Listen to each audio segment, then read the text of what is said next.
سلام خدمت دنبال کننده های عزیزمون و ویور هامون که روی صحبت هم اتفاقا با همون هاییست که ویدیوهای ما رو نگاه میکنن اما دنبالمون نکردن. خواهشاً ما رو سابسکرایب کنید، به خاطر اینکه سابسکرایب شما خیلی از ما حمایت میکنه. ما همیشه تو ویدیوهامون یه سری ویور داریم که هنوز ما رو ساب نکردن. خواهش میکنم این حمایت رو از ما انجام بدین. خیلی کار ارزشمندیه که برای ما انجام میدین. حمایتتون برای ما ارزشمنده. ممنون میشم که ما رو سابسکرایب کنید. یک بار از طریق رفتاری که اون یکی زنه با اون دو تا دختری که میان اینجا نشون میدن و هر بار داره به نظر بارونه دو تا پسر اصلا صحنه ای که تو دریا شکل میگیره با دو تا دختر یه جوریه. با دو تا پسر هم یه جوریه ولی حالا کلاً میخواد. سلام، خوش اومدیم به قسمت جدید پادکست ما. در مورد فیلم ادن میخوایم صحبت بکنیم. فیلمی که میدونین دیگه با خیلی سر و صدا شروع شد. تازگی کیفیت خوبش اومده، قبلا یکم شده بود، تازه کیفیت خوبش اومده و هممون میدونیم به چی مشهور بود و میخوایم بریم ببینیم که اصلا فیلم خوبی بوده یا نه. کارگردان فیلم ران هاوارد هستش و فضای فیلم میشه گفت درام هستش که خب اگر یه پیش مطالعه فلسفی داشته باشین احتمالاً لذت بیشتری میبرین از فیلم و نمیدونم حالا چقدر شما با هم موافقین، اما اون پیام پشت فیلم خیلی جالب تر بود از اون چیزی که کل فیلم داشت نشون میداد. اصلا اون تبلیغی که کرده بودن خیلی روشون اثر گذاشته بود. اینطور نبود؟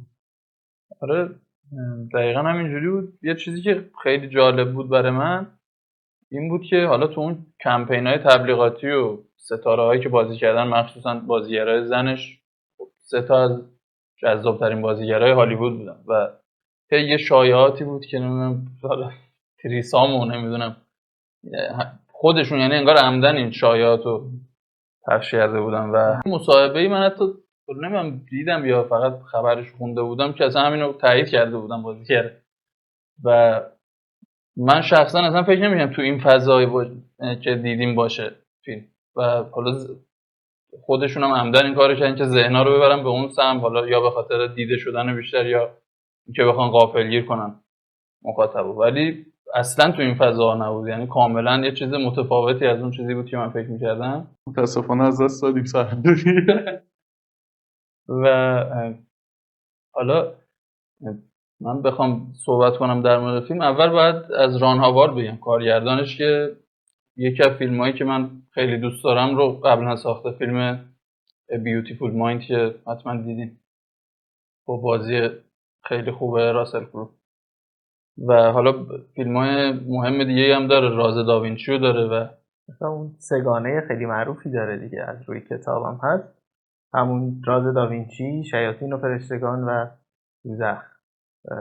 سگانه ببخشید دست طرفت پریدم، ولی هم با اون بیوتیفول مایند، هم با این ادن، هم با اون سگانش کلاً به نظر میاد یه علاقه‌ای داره به رازآلود بودن توی اون راز داوینچی که خیلی زیاده، ولی کلاً به این حل کردن پازل و رازآلود بودن فیلم ها به نظر من علاقه داره. الان تو این فیلمی که اخیراً چیز شده ادن، به نظر تو رازآلود بودنش کجاش بود؟ تو مثلا این چیزی که میگی آره ما تو مثلا راز داوینچی خیلی میدیدیم، ولی میخوام ببینم از نظر تو ادن این کجا بود؟ ببین تو ادنم به نظر من باز این رازآلودگی رو داشت، ولی بیشتر از منظر فلسفی بود. یعنی رازهایی که عین میدونی یه رازی که مثلا بیاد یه رمزی بشکافه یه مسئله حل کنه نبود. به نظرم رازه یه مقدار درونی تر بود توی اون فیلسوفه، توی اون دکتر اسمش یادم دکتر ریتر. راز زندگی رو، یعنی حقیقت زندگی رو میخواست کشف کنه. میخواست اون مثلا بعضی جاها میدید که اون پیام اگزیستانسیالیسم رو میخواد برسونه و اینا، ولی خیلی به نظرم پیام دومش بود، پیام شاید چندمش حتی. من به نظرم اون چیزی که از فلسفه بیان میکرد خیلی سطحی بود. حالا شاید بگیم که تو سینما یارو نباید مثلا بیاد خود نیچه رو بیاره عقایدش رو بگه مستقیم و فلانه، ولی چیزی که میگفت خیلی سطحی بود و تو باید میرفتی خودت ادامه میدادی اون چیزی که مثلا زبان دکتر ریتر داره بیان میشه رو تا بفهمی اصلا جریان اون جریان فکری چیه. من خیلی موافقت نیستم. به نظرم اتفاقا خیلی آره باید یه مطالعه داشته باشی، یه حدودی در حد خیلی خرده سوادی که حالا ما هم داریم، در حد اینکه بدونی فقط نیچه چی گفته، حرفش چیه، و اون موقع میفهمی که آقا این منظور دکتر ریتر چیه. یه چیز دیگه ای هم که من باید اضافه بکنم بود که فیلم احتمالا خیلیاتون میدونین که بر اساس واقعیت بوده. یعنی بعد از جنگ جهانی اول واقعا یه دکتری بوده به اسم فریدریش ریتا یا همون به زبان خودمون ریتر که رفته توی یه جزیره‌ای خواسته تنها زندگی بکنه، یه تمدنی رو شروع بکنه و چالشش اصلا چالش اصلیش به نظرم این بوده که اون جامعه‌ای که تازه داره شکل میگیره، هیچ قانونی نداره، اخلاقی نداره، اینا چجوری با هم تعامل پیدا میکنن، مخصوصا که اصلا جنس این ساکنینی که داشتن متفاوت. از اینجا به بعد این اپیزود ما اسپویل داره. اگر فیلم رو ندیدین برین ببینید، بعد بیاین برگردین ادامه این اپیزود رو نگاه کنید.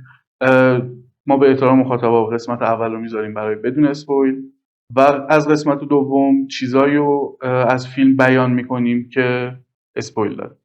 اوایل فیلم که ما یه مقدار اتفاقات رو سریعتر میدیدیم، چی میخواست ما بگه؟ ببین به نظرم داشت مقدمه چینی میکرد که شروع کنه و اون قصه که داره میگه. ببین بذار اینطوری بگم، کلا توی این فیلم کارگردان داره سعی میکنه از نظر من که معنای زندگی رو بگه چیه، با روش‌های مختلف. یک بار از طریق صحبت‌هایی که فیلسوف میکنه، دکتر ریتر میکنه، یک بار از طریق رفتاری که اون خانواده‌ای که میان اونجا نشون میدن ما چرا داریم زندگی میکنیم، هدف زندگی چیه. همطور که اون اولش اصلا میبینیم که اون دکتر ریتر تو همون اوائل فیلمه که با یه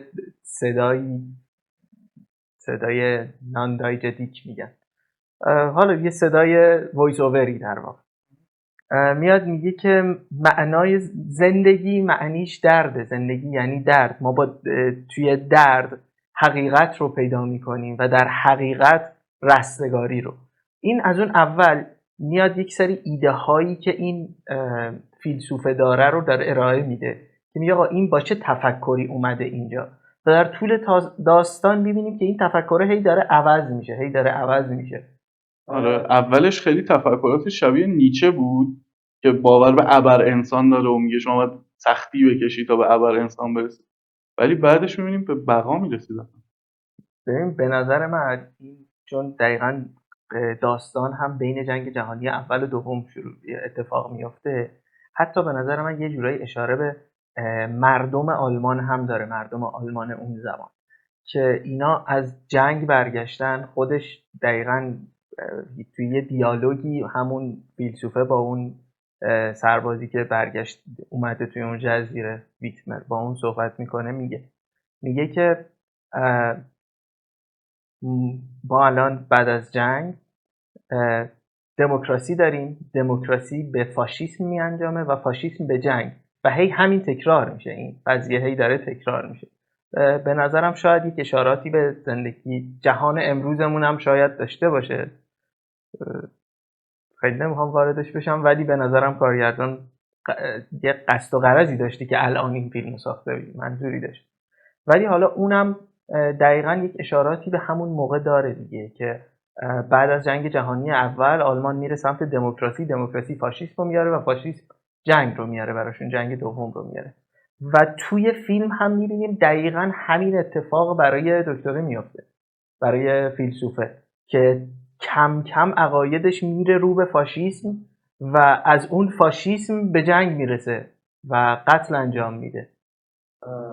اصلا اون تغییر شخصیتی که ما تو دکتر ویتمر میبینیم اون به نظرم جذابترین بخشه، جدا از علاقش به نیچه اون جذابترین بخش شخصیتشه. و اینکه میگی که برمیگرده این شخصیتش و از یه جایی مثلا حتی شروع میکنه به اسلحه خریدن و اینا، یه چیزی به ما میرسونه که این کارگردانه قدرت اینو داشته شخصیت رو بپردازه ولی نکرده این کارو. تو چقدر موافقی؟ من به نظرم کلا یه مقدار زیادی تو پرداختن داستان، حالا نه فقط شخصیت ها، اصلا فیلم ضعف داره. یعنی حالا من با امیر موافقم که خیلی پیام فلسفی داره، ولی به نظرم دیگه همه تمرکزش رو گذاشته روی این موضوع و مثلا داستان فیلم یه جورایی ناقصه. یعنی بخش‌های مختلف رو تو می‌بینی، مثلا از اون خانواده که 4 سال اونجان هیچی به ما نشون نمیده که اینا خب 4 سال از همه اینا بیشتر اینجا زندگی کردن، چه مهارت‌های بقایی اینجا پیدا کردن. مثلا فقط با یه جمله‌ای که اون 1000 پایه مثلا سمیه اینجا همه چی ممکنه تو رو بکشه، تموم شد. ولی یه دفعه آخر فیلم می‌بینیم که این دو نفر چطور نمیدونستن مرغی که مثلا مریض شده باعث مرگشون میشه حتی یا آبپز بشه، ولی یه خانواده‌ای که 2 ماه اومدن اینو میدونست. و حالا بخش‌های مختلف از بازیگرا بگیر، سیدنی سویدنی مثلا به نظر من اصلا انتخاب خوبی نبود و بازیش اصلا خوب نبود. لهجه آلمانیش هم که حالا استاد اینجا نشسته ولی خیلی خنده‌دار بود. مثل این فیلم‌های ایرانی که یکی میخوام بگن از فرانسه اومده فقط راه رو میگه یه همچین چیزی بود. یه چیز دیگه ای که خواستم ازتون بپرسم این که ما اینو میبینیم که توی این خانواده هایی که اومدن به جزیره هم گالاپاگوس، جزیره های دیگه، میبینیم که هر کدوم از خانواده ها انگار نماد یه چیزی هن، یه طبقه هن. درسته؟ آره به نظر من حالا علاوه بر اون پیامی که امیر گفت، یه چیز دیگه که به نظر من اینجوری میرسید این بود که هر کدوم از اینا انگار نماد حالا یه تفکری یا یه گروهی از جامعه. مثلا اون دکتره که خب خیلی واضح نماد مثلا شاید گروه روشنفکر یا متفکر یا همچین چیزیه. خانواده ویتمر کاملا طبقه متوسط و حالا کارگر بگیم، یعنی میان بدون حاشیه فقط میخوان زندگیشون رو بکنن، کار میکنن، شکار میکنن، خونه میسازن. و اون شخصیت سوم که وارد میشه بارونز، اون انگار یه طبقه حالا صاحب قدرت یا ثروته که انگار میاد اینا رو استثمار میکنن.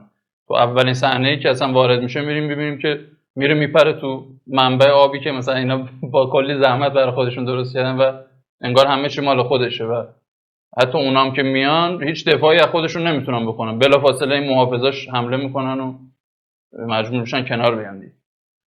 و حالا به نظرم شخصیت این دکتر ویتمر خیلی جالبه که منو خیلی یاد یه جمله انداخت که حتما شنیدیم، میگن که تمام مثلا این تئوریسین‌های چپ و مثلا کمونیسم و اینا همشون تو کشورهای سرمایه‌داری زندگی می‌کردن و انگار به نسخه خودشون عمل نمی‌کردن و مثلا از اول ادعاش اینه که بشر باید یه بار تمدنش نابود بشه، بعد از صفر اینجوری ساخته بشه که من میگم و مثلا داره نسخه میپیچه برای تمدن ایدئال. در صورتی که خب تو همین جزیره می‌بینیم که از صفر دارن شروع می‌کنن و اولین خانواده‌ای که میاد تو این جزیره برخوردش با اونا خیلی اولش تحقیرآمیزه و از اول سعی میکنه اصلا اینا رو از جزیره بیرون کنه و انگار اصلا توانایی زندگی کردن کنار بقیه جامعه رو خودش نداره وقتی داره نسخه میپیچه. من خیلی با این حرفش موافقم که اینا هر کدوم نماد یک مسئله این و انگار اون بارونس نماد حکومت یا قدرت و اونا نماد مردم عادی و اینا روشنفکرا. و جالبه که توی تقریبا 1/3 آخر فیلم دیگه طبقه روشنفکر با مردم عادی دست به دست هم میدن و حکومت رو ساقط میکنن و اونو میندازن بیرون، میکشنش. من به نظرم دکتر ویتمر نماد چپ ها بود بیشتر و اومد که آریستوکرات ها رو ببره کنار و آخرش هم که پشتش دیگه اصلا. من خیلی موافقت نیستم. نماد روشنفکرها هست و بله خیلی از چپ ها هم روشنفکر بودن، ولی تو این فیلم به نظرم بیشتر نماد روشنفکرهای آلمان دقیقاً بعد از جنگ جهانی اول که رو به فاشیسم دارن میرن، فاشیسم رو دارن به عنوان یک حکومت خیلی خوب برمیگزینن. راست افراطی نه چپ. یه چیز دیگه که میخواستم در مورد این ویتمر بگم، حالا در ادامه همون که انگار به اون نسخه‌ای که خودش داره میپیچه عمل نمیکنه، اینو همینجوری به صورت متوالی ما تو فیلم میبینیم.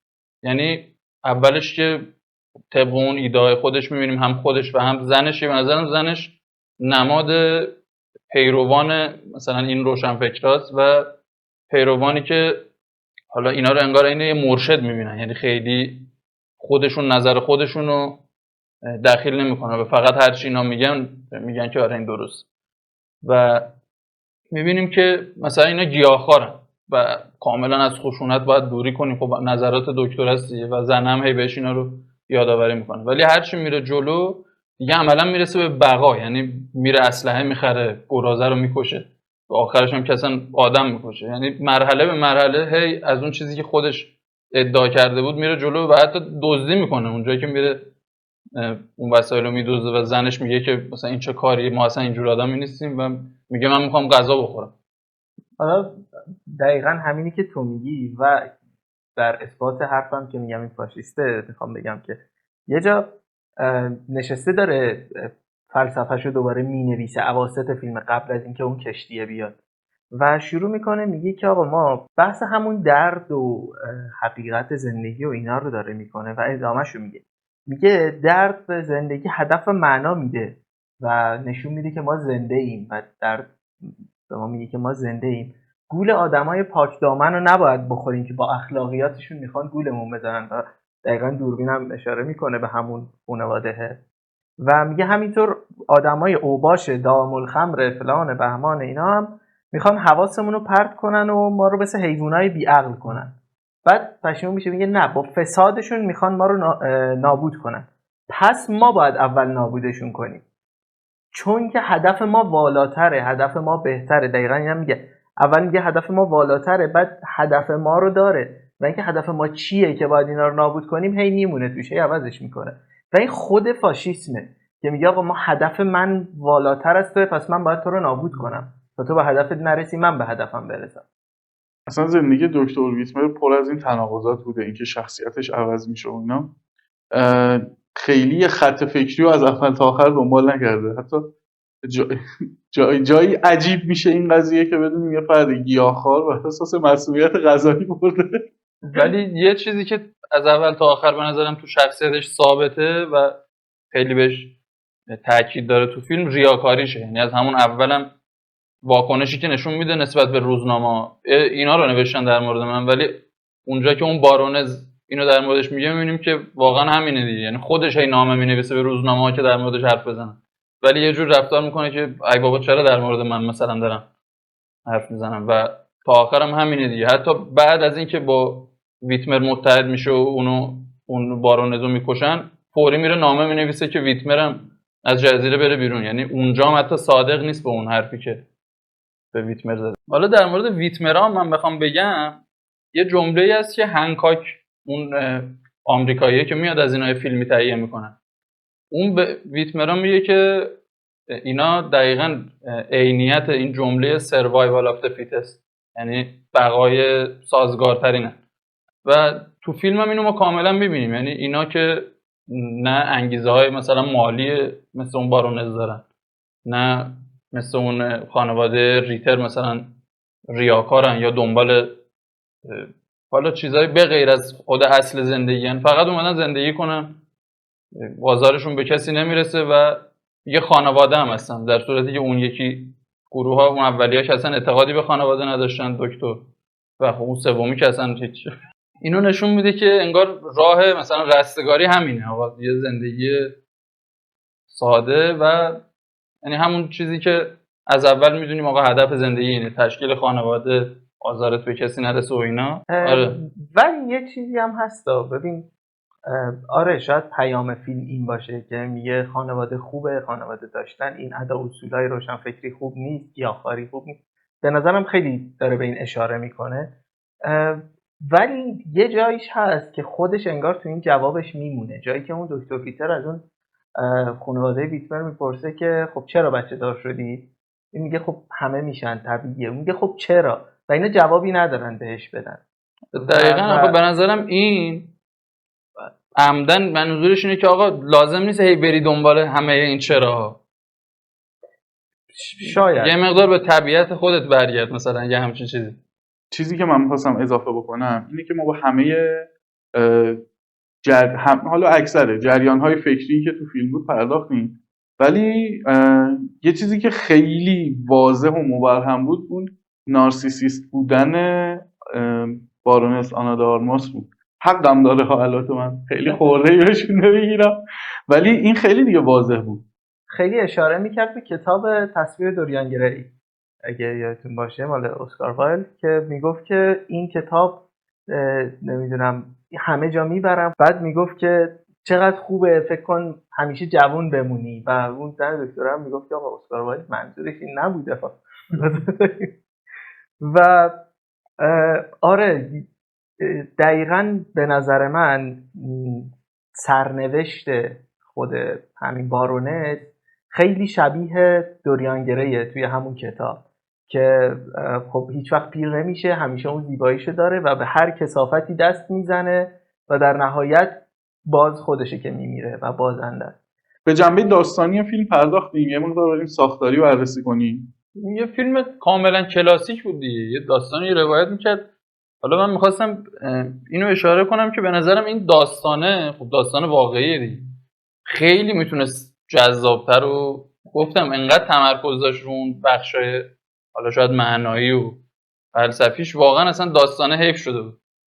همینجوری هم آدم میشنوه، حتی مستند هم چیزی هم بخوای ببینی، یه دفعه 3 تا خانواده 3 تا گروه رفتن یه جای ناکجا آبادی زندگی کردن، خیلی جالب به نظر میاد، ولی تو فیلم اصلا انگار خیلی به این موضوع اونجوری پرداخته نشده بود. منو یاد فیلم ماهی و گربه شهرام مکری انداخت، یعنی اونم در مورد یکی از داستان‌های جنایی خیلی معروف ایرانه، ولی این اومده بود حالا به نظرم بیشتر می‌خواست یه کار تکنیکی خیلی جالب بکنه در بستر اون داستان، یعنی بازم اونجام خیلی رو اصل اون داستان تمرکز نداشت. موافقت نیستم که میگی در نیومده یا داستان حیف شده و اینا. اتفاقا به نظرم هم داستانی که تعریف کرده خب یه داستان واقعیه که آدم تعجب میکنه، هم خیلی این داستان رو به صورت ایدئولوژیک و فلسفی اومده بیانش کرده. منو یاد اولین بار که یعنی همون اول که دیدم یعنی قبل اینکه فیلم تموم شه نفهمیدم که این بر اساس یه داستان واقعیه. فکر می‌کردم کلاً داره یک تمثیلی میاره، مثل فیلم مادر آرنوفسکی، ولی بعدش که فهمیدم آقا این داستان واقعیه، اتفاقا خیلی بیشتر خوشم اومد که چقدر قشنگ که این همون تمثیله رو داره، هم بر اساس یه داستان واقعیه واقعا، یعنی این اتفاقا افتاده، قطعا زندگی اونا حالا شاید هم بوده نمیتونم، ولی فکر نمی کنم واقعا زندگیشون اینجور بوده باشه که انقدر فلسفی باشه، اون راجع به این فلسفه صحبت کنه. به نظرم خیلی ساده تر بوده، ولی تو این فیلم خیلی خوب اومده اینو نشون داد. به عنوان حرف آخر میخوام برگردم به این آخرین حرفی که من و امیر زدیم، یعنی نظر جفتمون یکی بود که آقا این اومده این داستان رو با این دید ایدئولوژیک و اینا ترکیب کرده، ولی اختلاف نظرمون هم همینه. امیر موافق این به من نیستم، به خاطر همین به نظرم داستانی بود که حیف شد. بریم سراغ نمره. از 10 چند میدی؟ من از 10 بین 4 و 5 مونده بودم، ولی 4 من بین 6 و 7 موندم، ولی 6 و 7 چی؟ خیلی پرفکت نبود که 7، ولی 6 ها بدم. من 4م. منم یه فیلم کاملی بود که مثلا تا آخر نشستم دیدم، ولی اینجوری که برم دوباره ببینم نیست. مرسی که تا اینجا همراه ما بودین. خواهشاً هر موقعی که ویدیو ما رو ببینید لایک کنید، ما رو سابسکرایب کنید که بتونید ویدیوهای بعدیمون رو ببینید. خیلی کمکمون میکنه این حمایت‌های شما. ما همونجوری که میدونید ما یه مجموعه مستقل هستیم که داریم تلاشمون رو میکنیم روز به روز بهتر بشیم و اون حمایتی که شما از ما میکنید خیلی برامون ارزشمنده. هر یه دونه سابمون برامون ارزشمنده. تا دیدار بعدی، خدا نگهدار.